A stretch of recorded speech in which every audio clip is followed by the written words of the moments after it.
Hello. வாங்க உட்காருங்க. வணக்கம் மேடம். உட்காருங்கம்மா. என்னாச்சு, ஒத்துக்கிட்டாளா? நாங்க எவ்வளவோ விசாரிச்சிட்டோம், ஆனா ஒன்னும் பிரயோஜனம் இல்ல.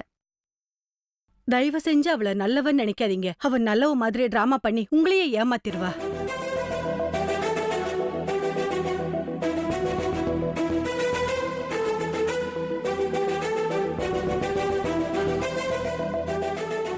மேடம், நீங்க ஒரு போலீஸ் ஆஃபீஸர். நான் இதை உங்ககிட்ட சொல்லக்கூடாது, இருந்தாலும் நீங்களும் ஒரு லேடி. அந்த ஒரு காரணத்துக்கு தான் நான் இதை உங்ககிட்ட சொல்றேன். என் பொண்டாட்டி இன்னசென்ட்டா ரோட்ல நடந்து போயிட்டு இருந்திருக்கா. ஈவு இறக்கம் இல்லாம வேனை விட்டு அடிச்சு கொண்டிருக்கா. இவகிட்டலாம் ஈவு இறக்கம் காட்ட வேண்டிய அவசியம் இல்லைன்னு நான் நினைக்கிறேன். நார்மலா நான் கஸ்டோடியல் டார்ச்சரை சப்போர்ட் பண்ண மாட்டேன். பேப்பர்ல பார்த்தா கூட எனக்கு அது பிடிக்காது.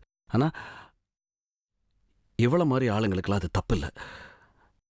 உங்களுக்கு நான் சொல்ல வேண்டியதில்லை, விசாரிக்கிற விதத்துல விசாரிங்க ப்ளீஸ். நானும் அவகிட்ட எப்படி உண்மையை வர வைக்கிறதுன்னு யோசனை பண்ணிட்டே இருந்தேன். இப்ப அடிக்கிற அடியில் அவ எப்படி உண்மையை சொல்றான்னு மட்டும் பாருங்க. விஸ்வா, என்னை விசாரிக்க சொல்லி இன்ஸ்பெக்டரை தூண்டி விடுறியா? நான் அந்த இன்ஸ்பெக்டரை கோவப்படுத்தி அவ கையால நான் அடி வாங்கி உன்கிட்ட நான் சிம்பத்தியை கிரியேட் பண்றேனா இல்லையான்னு பாரு. ஐயோ, அகிலாவை அடிக்காதீங்கன்னு உன் வாயாலேயே சொல்ல வச்சேன். அகிலா மேல தப்பு இல்ல, விட்டுருங்கன்னு சொல்ல வைக்கிறேனா இல்லையா பாரு. ஒரு விஷயம் மட்டும் உனக்கு புரியாது விஸ்வா, உன் கூட வாழ்றதுக்காக நான் எது வேணாலும் செய்ய தயாரா இருக்கேன். ஓபன் பண்ண. Okay madam.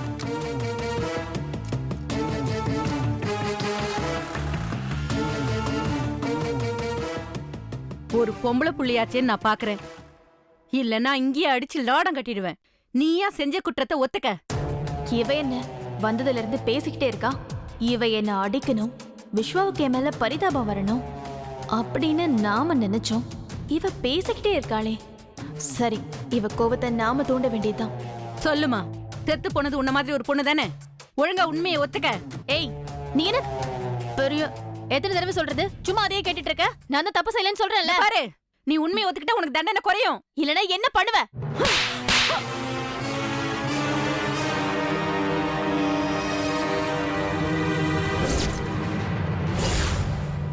ஏய், சொல்லுன்னு சொல்றல, உண்மையை சொல்லிடு.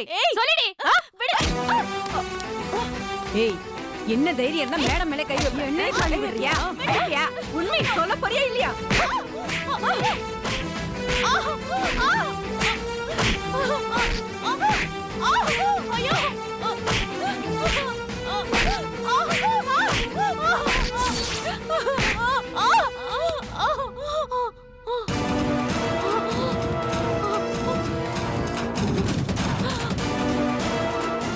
விஸ்வா, என்ன அடிக்க சொல்லி வேடிக்கை பார்த்துட்டு இருக்கீங்கல்ல?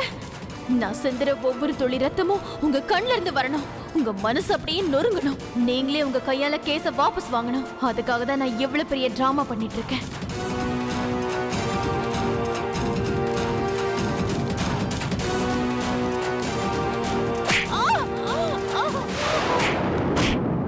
இன்ஸ்பெக்டர், அவங்கள அடிக்காதீங்க.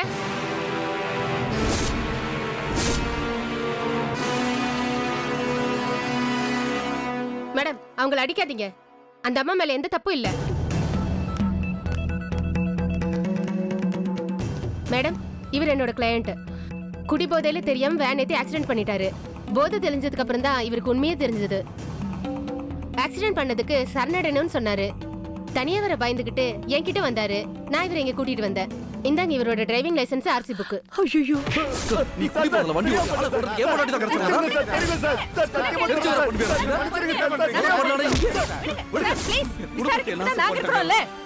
உன் பேர் என்ன?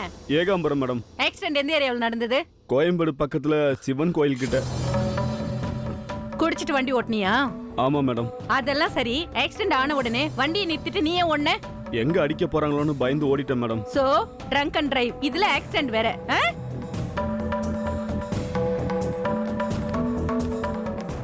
கான்ஸ்டபிள், அந்த அம்மா வெளியில விடுங்க. இவனை தூக்கி உள்ள போடுங்க. Okay madam.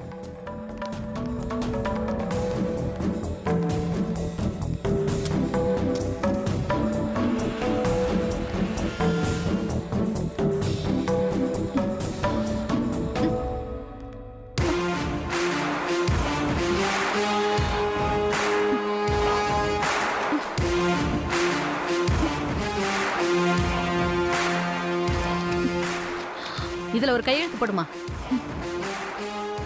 இந்த போடு. விஸ்வா சார் உண்மையான குற்றவாளி கிடைச்சிட்டான்.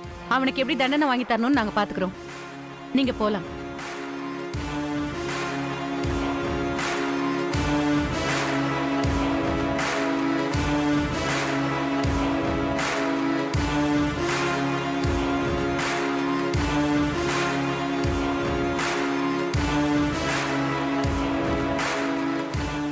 நீயும் போலாமா? உன்னதாமா போ.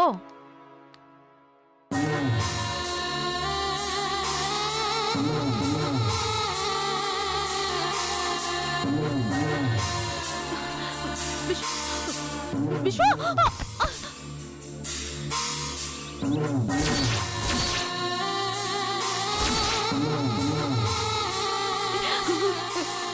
விஸ்வா விஸ்வா என்னை விட்டு போகாதீங்க விஸ்வா. நான் எங்க போவேன் விஸ்வா? உங்களை விட்டா எனக்கு வேற யாரு இருக்கா விஸ்வா? அத்தை ப்ளீஸ் ப்ளீஸ் அத்தை, நீங்களாவது சொல்லுங்க. விஸ்வா என்ன மன்னிச்சிருங்க ப்ளீஸ், என்ன மன்னிச்சிருங்க விஸ்வா. நான் ரொம்ப நல்லவ. நந்தினி அக்கா மரணம் என்ன ரொம்ப நல்லவளா மாத்திடுச்சு. நான் எவ்வளவு தப்பு செஞ்சிருந்தாலும் அது உங்களோட வாழ்றதுக்காக தான் நான் பண்ணிருப்பேன் விஸ்வா, வேற எதுக்கும் இல்ல விஸ்வா. அத்தை ப்ளீஸ் அத்தை, நீங்களும் என்ன மன்னிச்சிருங்க அத்தை. நான் திருந்திட்டேங்கிற உண்மை நந்தினி அக்காவுக்கு மட்டும்தான் தெரியும். செத்து போன நந்தினி அக்கா தான் உங்க 2 பேருக்கும் உண்மையை புரிய வைக்கணும். இத பார், நாங்க எதையும் மறக்கல. நீ எப்படிப்பட்டவன்னு எங்களுக்கு நல்லாவே தெரியும். அத்தை அப்படியெல்லாம் சொல்லாதீங்க அத்தை ப்ளீஸ். குற்றவாளியே வந்து சரண்டர் ஆயிட்டான். தப்பு என் மேல இல்லைன்னு தெரிஞ்சோம் இன்னும் ஏன் என்ன நம்ப மாட்டேங்கிறீங்க? நந்தினி அக்கா சாகும்போது என் தாலி மேல சத்தியம் பண்ண சொல்லி சத்தியம் வாங்கிக்கிட்டு தான் அநியாயமா செத்து போயிட்டாங்க. எனக்கு அப்புறம் விஸ்வாவையும் குழந்தையையும் நீதான் பாத்துக்கணும்னு சொல்லி என்கிட்ட சொன்னாங்க அத்தை. ஆனா நீங்க போலீஸ் அடிக்க விட்டு வேடிக்கை பாத்தீங்க. எனக்கு வந்து நிலைமைய பாத்தீங்களா விஸ்வா? நீங்க தாலி கட்டின பொண்டாட்டினா நான் வேற யார்கிட்ட சொல்லி அழ முடியும்? என்னை விட்டுட்டு மட்டும் போயிடாதீங்க விஸ்வா, இல்லைன்னா நான் இங்கேயே செத்து போயிடுவேன் விஸ்வா. அதுக்காக உன்னை எங்களோட கூட்டிட்டு போக சொல்றியா? ஐயோ விஸ்வா, பழைய மாதிரி உங்க மனசுல எனக்கு இடம் கொடுக்கலனாலும் பரவாயில்ல, வீட்டுல ஒரு மூலையில இடம் கொடுத்தாலும் போதும். குழந்தைய பாத்துக்கிட்டு நான் அப்படியே வாழ்ந்துட்டு போயிடுவேன். டேய் விஸ்வா, இவ என்ன சொன்னாலும் நம்பாதடா. இவ எல்லாம் நல்லவ மாதிரி நடிப்பா. மா, நான் சொல்றது கொஞ்சம் கேளுமா. தப்போ ரைட்டோ இந்த கொலையை அவ பண்ணல, அது நமக்கு ப்ரூவ் ஆயிடுச்சு. நாம தான் அவசரப்பட்டு போலீஸ் ஸ்டேஷன்ல கம்ப்ளைண்ட் கொடுத்து அவளை இப்படி போட்டு. தப்புமா. இந்த பாருமா, 1000 சொன்னாலும் கடைசியில் நந்தினி அவ தான் காப்பாற்ற ட்ரை பண்ணியிருக்கா. ஹாஸ்பிட்டலில் கொண்டு போய் சேர்த்திருக்கா. நந்தினி பிழைக்கணும்னு எவ்வளவோ ட்ரை பண்ணியிருக்கா. அவள் நல்லவளோ கெட்டவளோ கடைசியில் நந்தினியை காப்பாற்றணும்னு முயற்சி பண்ணது அவ தான். அந்த ஒரு காரணத்துக்காவது பாவம்மா வீட்டில் வந்து அவ சொல்ற மாதிரி ஒரு ஓரமாக இருந்துட்டு போட்டோம். எழுந்துரு, வந்து கார்ல இரு.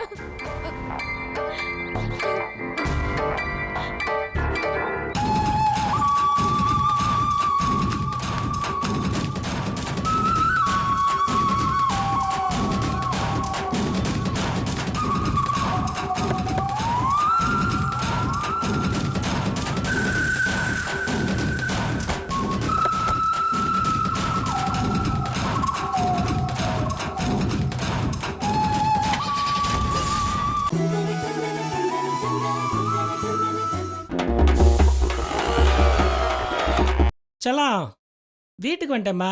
8 o'clock வரேன்னு சொன்னேன். 7:30 வந்துட்டேன் பாத்தியா? ஆமா, வந்து என்ன கேட்க போறீங்க? ஏய், எங்கேயாவது வெளில சாப்பிட போலாமா? நீங்களே சொல்லுங்க, எங்க போலாம்? சரவண பவன். போன வாரம் தான் போனோம். வசந்த பவன். எங்க அப்பா பர்த்டேக்கு அங்க தானே போனோம். அதுவும் வேண்டாம். அமராவதி, சரவண பவன், வேண்டாம். சங்கீதா, வேண்டாம். சைத்ரா, பாம் க்ரோவ், கையேந்தி பவன்.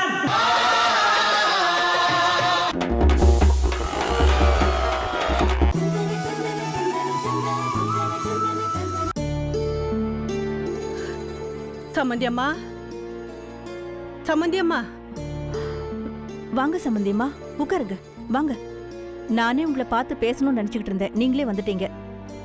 மாப்பிள்ளை எப்படி இருக்காரு? அவன் இருக்கான், நான் இப்ப வந்தது அவனை பத்தி பேசுறதுக்காக இல்ல.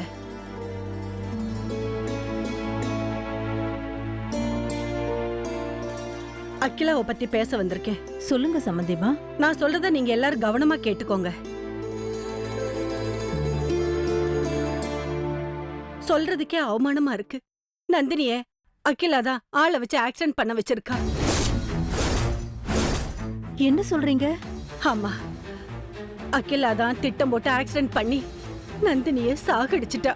நாங்களும் போலீஸ்ல கம்ப்ளைண்ட் கொடுத்து அகிலாவை தூக்கி ஜெயில வச்சிட்டோம். ஆனா அகிலா என்ன பண்ணா தெரியுமா? போலீஸ் ஸ்டேஷன்ல யாரோ ஒருத்தனை நான் தான் குடிபோதையில ஆக்சிடென்ட் பண்ணேன்னு சொல்லி சரண்டர் பண்ண வச்சிட்டா. அகிலா ஜெயில இருந்து இப்போ வெளியில வந்துட்டா. இப்போ நிரபராதின்னு நடிச்சுக்கிட்டு இருக்கா. என் வீட்லயே வந்து அவ செட்டில் ஆயிட்டா. ஆனா எனக்கு என்னவோ நந்தினி சாவுல ஏதோ மர்மம் இருக்குன்னு தோணுது. நந்தினி சாவுல மர்மம் இருக்கா? புரியலையே.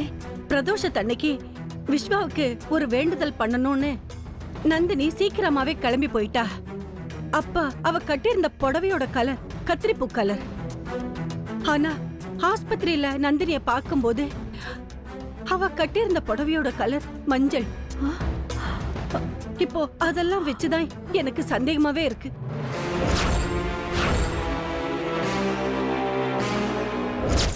குழப்பமா இருக்கே. எப்படி புடவை மாறி இருக்க முடியும்? வீட்ல இருந்து கட்டிட்டு போன புடவையோட ஆக்சிடென்ட் ஆயிருந்தா ஹாஸ்பிட்டல்ல அதே புடவையோட தானே இருக்கணும். எனக்கு என்னமோ சந்தேகமா இருக்கு. அதுதான் எனக்கு ஒரே குழப்பமா இருக்கு. இந்த குழப்பம் தீர்றதுக்கு ஒரு வழி இருக்குமா? என்ன வழின்னு சொல்லுங்க மாப்ள. அகிலாவை வாட்ச் பண்ணும். வாட்ச் பண்ணணுமா? ஆனா எப்படி? அகிலாவுக்கே தெரியாம அவ எங்க போறா என்ன பண்றான்னு அவளுக்கே தெரியாம நான் வாட்ச் பண்றேன். சுந்தர், நீ அகிலாவை ஃபாலோ பண்ணா உண்மை தெரியறதுக்கு வாய்ப்பு இருக்கு. எனக்கு ஒண்ணுமே புரியல சம்பந்தியம்மா. நந்தினி போனமா ஆஸ்பத்திரியில கடந்தத நாம எல்லாரும் தானே பார்த்தோம். அதுக்கப்புறம் அதே அகிலா தான் ஆளை வச்சு ஆக்சிடென்ட் பண்ணான்னு நீங்களும் கம்ப்ளைண்ட் பண்ணி போலீஸ் ஸ்டேஷன்ல புடிச்சு கொடுத்தீங்க. அவளும் தப்பிச்சு வெளியில வந்துட்டா. இதுக்கு மேல அகிலாவை ஃபாலோ பண்ணி என்னத்த கண்டுபிடிக்க போறோம்? புடவை தானே மாறினதா சொல்றீங்க. புடவை விஷயத்துல உங்களுக்கு கூட ஞாபகம் இல்லாம இருந்திருக்கலாம் இல்லையா? சம்பந்தியம்மா, என்ன இப்படி சொல்றீங்க? நந்தினி கோயிலுக்கு போறேன்னு சொல்லும் போது நான் தானே புடவை எடுத்து கொடுத்து இத கட்டிட்டு போன்னு சொன்னேன். அந்த புடவை அவ கல்யாண நாள் அன்னைக்கு நான் வாங்கி கொடுத்த புடவை. அந்த புடவையை தான் அவ கட்டிட்டு போனா. நீங்க இவ்வளவு தெளிவா சொல்லும்போது நந்தினி அக்கா மரணத்துல ஏதோ மர்மம் இருக்குன்னு தோணுது. சரிம்மா, அகிலாவை நாளையில இருந்தே நான் கவனிக்கிறேன். அவ என்கிட்ட இருந்து தப்பிக்கவே முடியாது. நான் சந்தேகப்படுறது சரிதான்னு என் உள் மனசு சொல்லுதுப்பா. சுந்தர், நீ முயற்சி பண்ணு. முயற்சி பண்ணா கண்டிப்பா அகிலாவோட சுயரூபத்தை நாம கண்டுபிடிச்சிடலாம். என்கிட்ட சொல்லிட்டீங்களம்மா, நான் பாத்துக்கிறேன். நீங்க ஒன்னும் மனசை போட்டு குழப்பிக்காதீங்க. சரி சுந்தர், நான் வரேன். சம்பந்தியம்மா,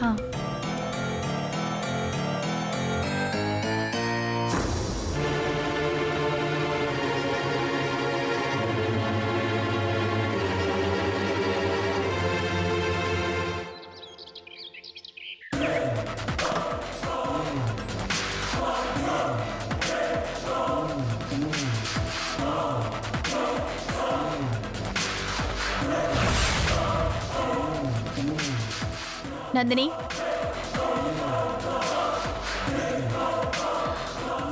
நீங்க போங்க.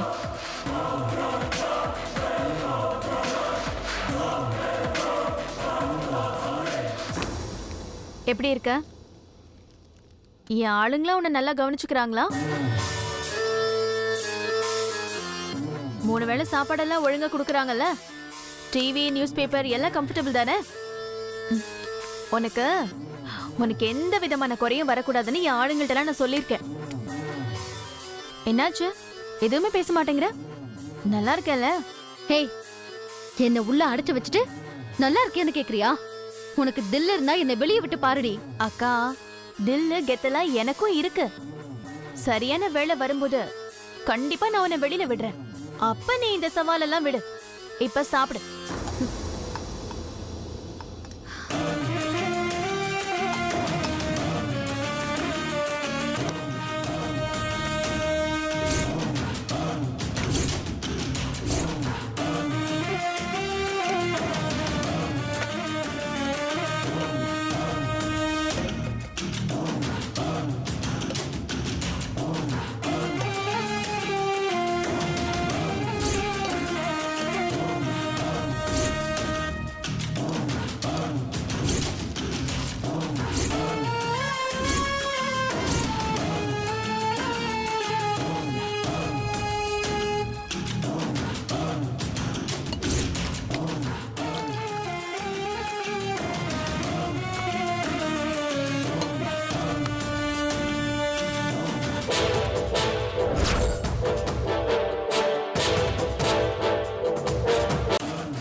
இன்னைக்கு உனக்கு ஏன் கையாலேயே வடை பாயாசம் கேசரி உனக்கு பிடிச்ச முருங்கைக்காய் சாம்பார்னு வாய்க்கு ருசியா எல்லாத்தையும் நானே பார்த்து பார்த்து செஞ்சு கொண்டு வந்திருக்கேன்க்கா. ஏன் தெரியுமா, இன்னைக்கு ஒரு விசேஷமான நாள். என்ன விசேஷம்னு கெஸ் பண்ண பார்க்கலாம். இங்க பாரு, இந்த தப்பெல்லாம் நீ தெரிஞ்சு செய்றியா இல்ல தெரியாம செய்றியான்னு எனக்கு தெரியாது. எப்படி செஞ்சாலும் சரி, உன்னை நான் இதோட மன்னிச்சு விட்டுறேன். தோடா, யார் யார மன்னிக்கிறது? காலம் கடந்து போச்சு நந்தினி. இது ஏன் டர்ன். நான் பார்த்துதான் உன்னை மன்னிக்கணும். ரொம்ப அதிகமா பேசாத. விருந்து கொண்டு வந்திருக்கேன், சாப்பிடு. விருந்துனா சாதாரண விருந்து இல்ல, உன்னோட 16வது நாள் காரியம் பண்ண படையல் விருந்து. உலகத்துல யாருக்குமே இந்த மாதிரி ஒரு வாய்ப்பு கிடைக்காது. உனக்கு படையல் பண்ணத நீயே சாப்பிடு. சாப்பிடுறே.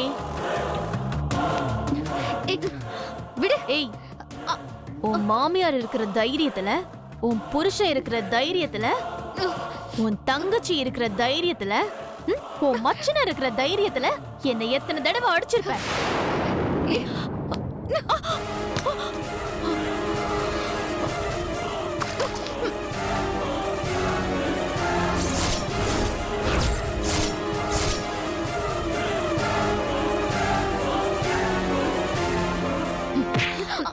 உன்னை தனியா அடைச்சும் உன் கொழுப்பு அடங்கல. உன் கொழுப்பை எப்படி அடக்குறதுன்னு எனக்கு தெரியும்டி. உன்னை காணாம பண்ண மாதிரி உன் பொண்ணையும் காணாம பண்ற. நான் அவளை கொண்டு போய் கண் காணாத ஆசிரமத்துல சேர்த்துறேன். அப்பதாண்டி நீ அடங்குவ.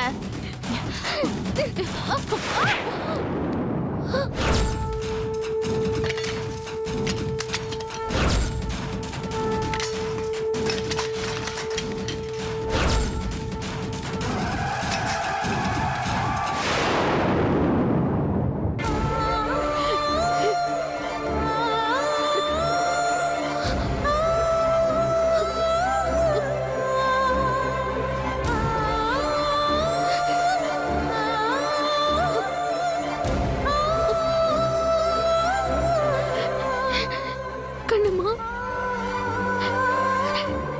கண்ணுமா, கண்ணுமா.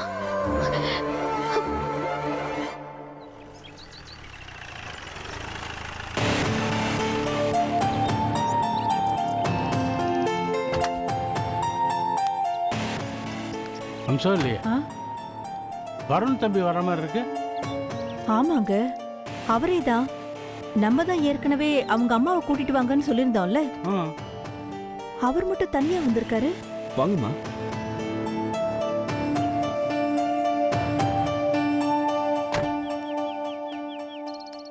இல்ல அம்சம் இல்லையே, அவங்க அம்மாவும் கூட வராங்க பாரு.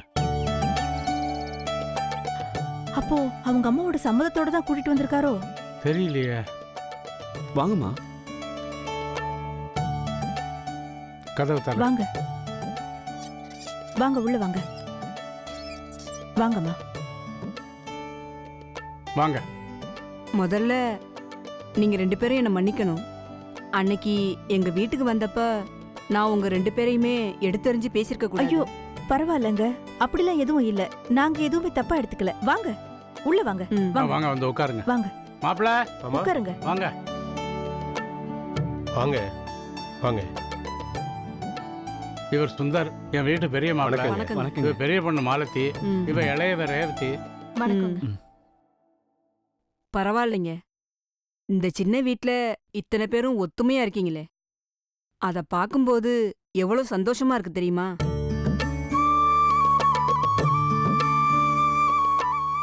என்னடா இவ நம்ம வீட்டுக்கு வந்தப்ப நம்மளை எல்லாம் அவமானப்படுத்திட்டு இப்போ நடு வீட்லயே வந்து உக்காந்துருக்கலேன்னு பாக்குறீங்களா? எல்லாம் சந்தோஷமான விஷயம்தாங்க. என் மகன் ஆசைப்படுற மாதிரி உங்க வீட்டு பொண்ணு பிரியாவ என் வீட்டு மருமகளா ஏத்துக்க ஆசைப்படுறேன். இந்த சந்தோஷமான விஷயத்த சொல்லிட்டு அப்படியே உங்க அபிப்பிராயத்தை தெரிஞ்சிட்டு போலான்னு வந்தேன். என்ன சொல்றீங்க? உங்க வீட்டு பொண்ணு பிரியாவ எங்க வீட்டு மருமகளா அனுப்பி வைப்பீங்களா? என்னங்க இப்படி கேட்டுட்டீங்க? எங்களுக்கு சம்மதம் இல்லாமல உங்க வீட்டுக்கு வந்து பிரியா விஷயத்தை பத்தி நாங்க பேசணும். எங்களுக்கு வருணுக்கு பிரியாவை கொடுக்கறதுல முழு சம்மதங்க. இத நீங்க மட்டும் சொன்னா போதுமா? என் மருமக சொல்ல வேணாமா? அவளை ஒரு தடவை கூப்பிட்டீங்கன்னா நான் அவ சம்மதத்தையும் கேட்டுறேனே. எனக்கு இந்த கல்யாணத்துல சம்மதம் இல்ல.